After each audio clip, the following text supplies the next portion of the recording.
வேற வந்துட்டுமா அது பயம் இருக்கிறீங்க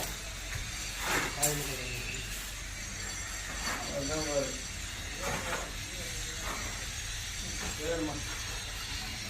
சாயந்தரம் எடுத்து போய் வந்துடலாம் 10 ரூபா எடுத்து போய் வந்துடலாம் போக நான் இந்த இதில் பாண்டிச்சேரிலேருந்து எம்எல்ஏவை கூப்பிட்டு வரேன் ஆமாம் ஆமாம்